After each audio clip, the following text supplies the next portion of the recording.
ನಮಸ್ಕಾರ ಸ್ನೇಹಿತರೆ, Kannada jobs corner YouTube ಚಾನೆಲ್ಗೆ ಎಲ್ಲರಿಗೂ ಸ್ವಾಗತ.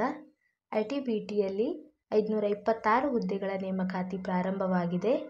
ಯಾವ್ಯಾವ ಹುದ್ದೆಗಳು ಎಷ್ಟೆಷ್ಟು ಇವೆ, ಏಜ್ ಲಿಮಿಟ್, ಸ್ಯಾಲರಿ ಹಾಗೂ ಆಯ್ಕೆ ಪ್ರಕ್ರಿಯೆ ವಿಧಾನವನ್ನು ಮುಂದೆ ನೋಡೋಣ. ಮೊದಲನೆಯದಾಗಿ ಸಬ್ ಇನ್ಸ್ಪೆಕ್ಟರ್ ಟೆಲಿಕಮ್ಯುನಿಕೇಷನ್ ಡಿಪಾರ್ಟ್ಮೆಂಟ್. ಪುರುಷ ಅಭ್ಯರ್ಥಿಗಳಿಗೆ UR ಕೆಟಗರಿಯಲ್ಲಿ 31 ಪೋಸ್ಟ್ ಖಾಲಿ ಇದೆ. SC ಕೆಟಗರಿಯಲ್ಲಿ 12 ಪೋಸ್ಟ್ ಖಾಲಿ ಇದೆ. STಯಲ್ಲಿ 6, OBCಯಲ್ಲಿ 21, EWSದಲ್ಲಿ 8, ಟೋಟಲ್ 78 ಹುದ್ದೆಗಳು ಖಾಲಿ ಇದೆ.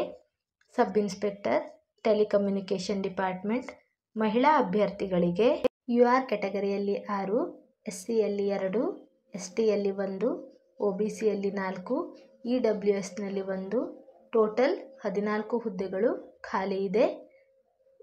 ಸಬ್ ಇನ್ಸ್ಪೆಕ್ಟರ್ ಮಹಿಳಾ ಮತ್ತು ಪುರುಷ ಅಭ್ಯರ್ಥಿಗಳು ಟೋಟಲ್ ಆಗಿ 92 ಹುದ್ದೆಗಳು ಖಾಲಿ ಇದೆ. Head constable telecommunication department. ಪುರುಷ ಅಭ್ಯರ್ಥಿಗಳಿಗೆ UR ಕೆಟಗರಿಯಲ್ಲಿ 123, SCಯಲ್ಲಿ 50, STಯಲ್ಲಿ 26, OBCಯಲ್ಲಿ 90, EWSನಲ್ಲಿ 36, ಟೋಟಲ್ 325 ಹುದ್ದೆಗಳು ಖಾಲಿ ಇದೆ. Head constable telecommunication department. ಮಹಿಳಾ ಅಭ್ಯರ್ಥಿಗಳಿಗೆ UR ಕೆಟಗರಿಯಲ್ಲಿ 22, SCಯಲ್ಲಿ 9, STಯಲ್ಲಿ 5, OBCಯಲ್ಲಿ 16, EWSನಲ್ಲಿ 6, ಟೋಟಲ್ 58 ಹುದ್ದೆಗಳು ಖಾಲಿ ಇದೆ. ಹೆಡ್ ಕಾನ್ಸ್ಟೇಬಲ್ ಮಹಿಳಾ ಮತ್ತು ಪುರುಷ ಅಭ್ಯರ್ಥಿಗಳು ಒಟ್ಟು 383 ಹುದ್ದೆಗಳು ಖಾಲಿ ಇದೆ. Constable telecommunication department. ಪುರುಷ ಅಭ್ಯರ್ಥಿಗಳಿಗೆ UR ಕೆಟಗರಿಯಲ್ಲಿ 19, SCಯಲ್ಲಿ 7, STಯಲ್ಲಿ 2, OBCಯಲ್ಲಿ 11, EWSನಲ್ಲಿ 5, ಟೋಟಲ್ 44 ಹುದ್ದೆಗಳು ಖಾಲಿ ಇದೆ. Constable telecommunication department. ಮಹಿಳಾ ಅಭ್ಯರ್ಥಿಗಳಿಗೆ UR ಕೆಟಗರಿಯಲ್ಲಿ 3, SCಯಲ್ಲಿ 1, OBCಯಲ್ಲಿ 2, EWSನಲ್ಲಿ 1, ಟೋಟಲ್ 7 ಹುದ್ದೆಗಳು ಖಾಲಿ ಇದೆ. ಕಾನ್ಸ್ಟೇಬಲ್ ಮಹಿಳಾ ಮತ್ತು ಪುರುಷ ಅಭ್ಯರ್ಥಿಗಳು ಒಟ್ಟು ಟೋಟಲ್ 51 ಹುದ್ದೆಗಳು ಖಾಲಿ ಇದೆ. ಈ ಹುದ್ದೆಗಳಿಗೆ ಸ್ಯಾಲರಿ ಎಷ್ಟಿರುತ್ತೆ ಅಂತ ನೋಡೋದಾದರೆ, ಸಬ್ ಇನ್ಸ್ಪೆಕ್ಟರ್ ಟೆಲಿಕಮ್ಯುನಿಕೇಷನ್ ಡಿಪಾರ್ಟ್ಮೆಂಟ್ನಲ್ಲಿ ಲೆವೆಲ್ 6ನಲ್ಲಿ ಪೇ ಮಾಡಲಾಗುತ್ತದೆ. 35,400 ರೂಪಾಯಿಯಿಂದ 1,12,400 ರೂಪಾಯಿಯವರೆಗೆ ಇರುತ್ತದೆ. ಹೆಡ್ ಕಾನ್ಸ್ಟೇಬಲ್ ಟೆಲಿಕಮ್ಯುನಿಕೇಷನ್ ಡಿಪಾರ್ಟ್ಮೆಂಟ್ನಲ್ಲಿ ಲೆವೆಲ್ 4ಅಲ್ಲಿ ಪೇ ಮಾಡಲಾಗುತ್ತದೆ. 25,500ರಿಂದ 81,100 ರೂಪಾಯಿಯವರೆಗೆ ಇರುತ್ತದೆ. ಕಾನ್ಸ್ಟೇಬಲ್ ಟೆಲಿಕಮ್ಯುನಿಕೇಷನ್ ಡಿಪಾರ್ಟ್ಮೆಂಟ್ನಲ್ಲಿ ಲೆವೆಲ್ 3ಯಲ್ಲಿ ಪೇ ಮಾಡಲಾಗುತ್ತದೆ. 21,700ರಿಂದ 69,100 ರೂಪಾಯಿಯವರೆಗೆ ಇರುತ್ತದೆ. ಈ ಹುದ್ದೆಗಳಿಗೆ ಬೇಕಾಗುವ ಕ್ವಾಲಿಫಿಕೇಷನ್ ಬಗ್ಗೆ ನೋಡೋದಾದರೆ, ಸಬ್ ಇನ್ಸ್ಪೆಕ್ಟರ್ ಟೆಲಿಕಮ್ಯುನಿಕೇಷನ್ ಡಿಪಾರ್ಟ್ಮೆಂಟ್. ಈ ಹುದ್ದೆಗೆ bachelor degree in science with physics, chemistry and mathematics or information technology or computer science or electronics and communication or electronics and instrumentation ಇವುಗಳಲ್ಲಿ ಯಾವುದಾದರೂ ಒಂದು ವಿಷಯದಲ್ಲಿ ಪದವಿಯನ್ನು ಪಡೆದಿರಬೇಕು. ಜೊತೆಗೆ ಇನ್ನೂ ಒಂದು ಕ್ವಾಲಿಫಿಕೇಷನ್ನು ಸಹ ಕೊಟ್ಟಿದ್ದಾರೆ. ಕಂಪ್ಯೂಟರ್ ಅಪ್ಲಿಕೇಶನ್ನಲ್ಲಿ ಬ್ಯಾಚುಲರ್ ಡಿಗ್ರಿಯನ್ನು ಪಡೆದಿರಬೇಕು or BE in electronic and communication or instrumentation or computer science or electrical or information technology ಇವುಗಳಲ್ಲಿ ಯಾವುದಾದರೂ ಒಂದು ವಿಷಯದಲ್ಲಿ BEಯನ್ನು ಪಾಸಾಗಿರಬೇಕು. ಅಥವಾ ಇನ್ನೂ ಒಂದು ಕ್ವಾಲಿಫಿಕೇಷನ್ನು ಸಹ ಕೊಟ್ಟಿದ್ದಾರೆ. Associate member of institute of electronics and communication or instrumentation or computer science or electrical or information technology or equivalent from recognised university or institution ಇವುಗಳಲ್ಲಿ ಯಾವುದಾದರೂ ಒಂದು ವಿಷಯದಲ್ಲಿ ಪದವಿಯನ್ನು ಪಡೆದಿರಬೇಕಾಗುತ್ತದೆ. Head constable telecommunication department. ಇದಕ್ಕೆ ಬೇಕಾದಂಥ ವಿದ್ಯಾರ್ಥಿ ನೋಡೋದಾದರೆ 10+2 pass with physics, chemistry and mathematics having 45% aggregation. ಎರಡನೆಯದು ಕ್ವಾಲಿಫಿಕೇಷನ್ ಸಹ ಕೊಟ್ಟಿದ್ದಾರೆ.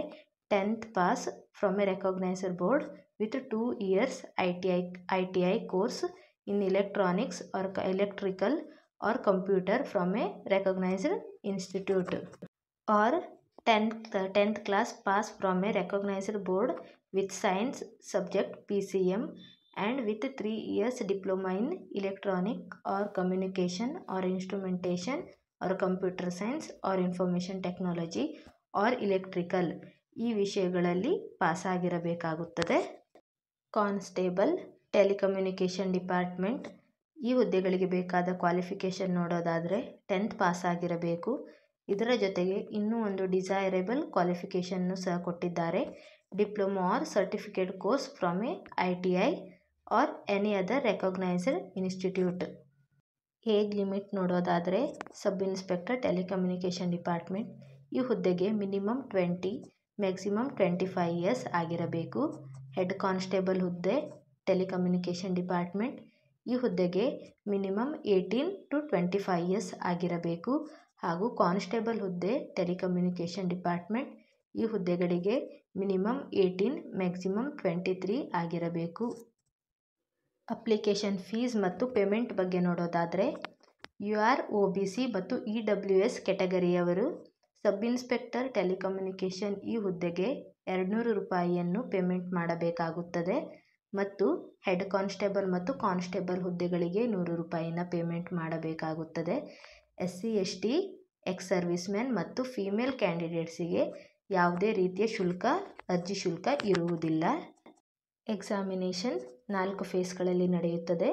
ಮೊದಲನೆಯದು ಫಿಸಿಕಲ್ ಎಫಿಷಿಯನ್ಸಿ ಟೆಸ್ಟ್. ಸಬ್ ಇನ್ಸ್ಪೆಕ್ಟರ್ ಟೆಲಿಕಮ್ಯುನಿಕೇಷನ್ ಹುದ್ದೆ ಪುರುಷ ಅಭ್ಯರ್ಥಿಗಳಿಗೆ 100 ಮೀಟರ್ ಓಟ 16 ಸೆಕೆಂಡ್ಗಳಲ್ಲಿ ಮುಗಿಸಬೇಕು. ಫಿಮೇಲ್ ಕ್ಯಾಂಡಿಡೇಟ್ಸಿಗೆ 100 ಮೀಟರ್ ಓಟ 18 ಸೆಕೆಂಡ್ಗಳಲ್ಲಿ ಮುಗಿಸಬೇಕಾಗುತ್ತದೆ. ಪುರುಷರಿಗೆ 1.6 ಕಿಲೋಮೀಟರ್ ರೇಸ್ 7.5 ನಿಮಿಷಗಳಲ್ಲಿ ಮುಗಿಸಬೇಕು. ಮಹಿಳಾ ಅಭ್ಯರ್ಥಿಗಳಿಗೆ 800 ಮೀಟರ್ ರೇಸ್ 4 ನಿಮಿಷ 45 ಸೆಕೆಂಡಿನಲ್ಲಿ ಮುಗಿಸಬೇಕಾಗುತ್ತದೆ. ಹಾಗೆ ಹೆಡ್ ಕಾನ್ಸ್ಟೇಬಲ್ ಮತ್ತು ಕಾನ್ಸ್ಟೇಬಲ್ ಹುದ್ದೆಗಳಿಗೆ ಪುರುಷ ಅಭ್ಯರ್ಥಿಗಳಿಗೆ 1.6 ಕಿಲೋಮೀಟರ್ ರೇಸ್ 7.5 ನಿಮಿಷದಲ್ಲಿ ಮುಗಿಸಬೇಕು. ಮಹಿಳೆಯರಿಗೆ 800 ಮೀಟರ್ ಓಟ 4 ನಿಮಿಷ 45 ಸೆಕೆಂಡಿನಲ್ಲಿ ಮುಗಿಸಬೇಕು. ಎರಡನೆಯದು 11 ಫೀಟ್ ಲಾಂಗ್ ಜಂಪ್ 3 ಚಾನ್ಸಸ್ ಇರುತ್ತದೆ. ಹಾಗೂ ಮಹಿಳೆಯರಿಗೆ 9 ಫೀಟ್ ಲಾಂಗ್ ಜಂಪ್ 3 ಚಾನ್ಸಸ್ನಲ್ಲಿ ಮುಗಿಸಬೇಕು. ಮತ್ತು 3.5 ಫೀಟ್ ಹೈ ಜಂಪ್ 3 ಅವಕಾಶಗಳಲ್ಲಿ ಮುಗಿಸಬೇಕು ಮೇಲ್ ಕ್ಯಾಂಡಿಡೇಟ್ಸಿಗೆ. ಫಿಮೇಲ್ ಕ್ಯಾಂಡಿಡೇಟ್ಸಿಗೆ 3 ಫೀಟ್ ಹೈ ಜಂಪ್ 3 ಅವಕಾಶಗಳಲ್ಲಿ ಮುಗಿಸಬೇಕು. ಫೇಸ್ 2ನಲ್ಲಿ ರಿಟರ್ನ್ ಎಕ್ಸಾಮಿನೇಷನ್ ಇರುತ್ತದೆ. ಸಬ್ ಇನ್ಸ್ಪೆಕ್ಟರ್ ಹುದ್ದೆಗಳಿಗೆ ಪೇಪರ್ 1 ಮತ್ತು ಪೇಪರ್ 2 ಇರುತ್ತದೆ. ಪೇಪರ್ 1ನಲ್ಲಿ 100 ಕ್ವಶನ್ಸ್ ಇರುತ್ತದೆ. Maximum 100 marks. ಇವು ಗ್ರ್ಯಾಜುಯೇಟ್ ಲೆವೆಲ್ಲಿಗೆ ಇರುತ್ತದೆ. ಹಾಗೂ ಯಾವ ವಿಷಯಗಳ ಮೇಲೆ ಪ್ರಶ್ನೆಗಳನ್ನು ಕೇಳಲಾಗುತ್ತದೆ ಎಂದು ನೋಡೋದಾದರೆ general English 30 questions, general awareness 35 questions, reasoning ability 35 questions ಇರುತ್ತದೆ. ಪೇಪರ್ 2ನಲ್ಲಿ 100 ಕ್ವಶನ್ಸ್ ಇರುತ್ತದೆ. ಇವೆಲ್ಲವೂ ಆಬ್ಜೆಕ್ಟಿವ್ ಟೈಪ್ ಕ್ವಶನ್ಸ್ಗಳಾಗಿರುತ್ತವೆ. Maximum mark 100.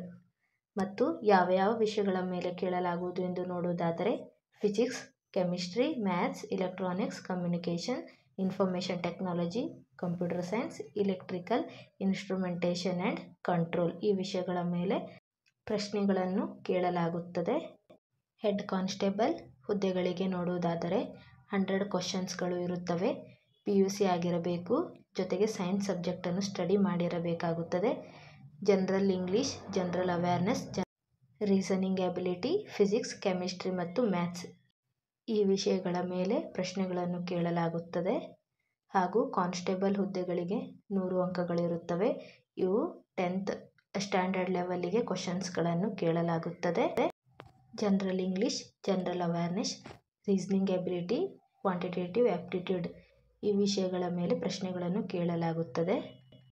ಫೇಸ್ 3ಯಲ್ಲಿ ನಮ್ಮ ಎಲ್ಲ ಒರಿಜಿನಲ್ ಡಾಕ್ಯುಮೆಂಟ್ಗಳನ್ನು ವೆರಿಫಿಕೇಷನ್ ಮಾಡಲಾಗುತ್ತದೆ. ಜೊತೆಗೆ NCCಯಲ್ಲಿ ABC ಸರ್ಟಿಫಿಕೇಟ್ಗಳನ್ನು ಹೊಂದಿದವರಿಗೆ ಬೋನಸ್ ಮಾರ್ಕ್ಸನ್ನು ಸಹ ನೀಡಲಾಗುತ್ತದೆ. ಫೇಸ್ 4ನಲ್ಲಿ ಮೆಡಿಕಲ್ ಎಕ್ಸಾಮಿನೇಷನ್ ಇರುತ್ತದೆ. ಈ ಹುದ್ದೆಗಳಿಗೆ ಅರ್ಜಿ ಸಲ್ಲಿಸುವ ಪ್ರಾರಂಭ ದಿನಾಂಕ ನವೆಂಬರ್ 15, 2024ರಿಂದ ಡಿಸೆಂಬರ್ 14ರವರೆಗೆ ಇರುತ್ತದೆ. ಏನಾದರೂ ಡೌಟ್ಸ್ ಇದ್ದರೆ ಕಮೆಂಟ್ ಬಾಕ್ಸಿನಲ್ಲಿ ಕಮೆಂಟ್ ಮಾಡಿ. ನಮ್ಮ ಚಾನೆಲನ್ನು ಇನ್ನೂ ಯಾರೂ ಸಬ್ಸ್ಕ್ರೈಬ್ ಮಾಡಿಲ್ಲ ಅಂತಂದರೆ ಸಬ್ಸ್ಕ್ರೈಬ್ ಮಾಡಿ. ಲೈಕ್ ಮಾಡಿ, ಶೇರ್ ಮಾಡಿ ಹಾಗೂ ಪಕ್ಕದಲ್ಲಿರುವ ಬೆಲ್ ಬಟನನ್ನು ಕ್ಲಿಕ್ ಮಾಡಿ.